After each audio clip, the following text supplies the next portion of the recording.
The New York Knicks may have just found themselves back in the Malik Beasley conversation, and this could get interesting fast. For weeks now, Beasley's free agency was essentially frozen while he was tied to that federal gambling investigation. Teams did not want to commit big money to a player who could be facing suspension. But late Friday, ESPN dropped a bomb. Beasley is no longer a target in the investigation. His attorneys confirmed it, and he hasn't been charged, hasn't been arrested, and his name is officially cleared. This is a massive development because just before the investigation news broke back in early summer, Beasley had a 3-year, $42 million deal lined up with the Detroit Pistons. That deal completely evaporated once the rumors hit, and since then he's been sitting in limbo, but now his market just reopened and the Knicks are right in the middle of it. According to Ian Begley, the Knicks have already done background work on Beasley's situation. They wanted to know just how likely a suspension was before considering him as a free agent option. Also, Clutch Point's Brett Siegel followed up saying that New York, Detroit, and Indiana have all been keeping tabs on Beasley throughout the offseason.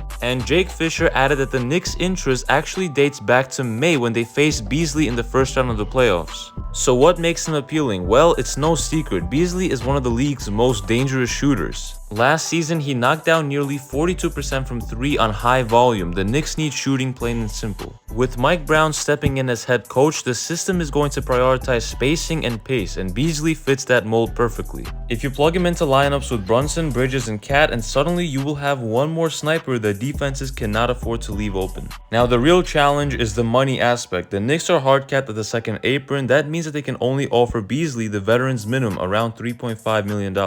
Other teams like Detroit can still throw bigger offers. Keith Smith noted that the Pistons have over $7 million available, and some teams even have portions of the taxpayer mid-level exception left. So while the Knicks can pitch him on the chance to win a championship, the spotlight of MSG and the ability to rehab his value on a contender, the money just isn't competitive. So I would say that the chances of them signing him is low at the moment. That's why this becomes such an interesting late summer free agency story. Does Beasley chase the bag after losing out on $42 million earlier this offseason, or does he look at a team like the Knicks and see an opportunity to remind the league just how valuable his shooting really is? And here's a small bonus note before we wrap up. Speaking of young talent, the Westchester Knicks just acquired the G League rights to Dink Pate from the Mexico City Capitanes in exchange for the rights to Boo Buie. Now, this doesn't mean that he's officially joining the Knicks or anything like that, but it does mean that if Pate comes to the G League, Westchester controls his rights. I actually broke down his potential fit in depth yesterday, so I won't rehash everything here, but it's at least another sign that the organization is keeping him on their radar.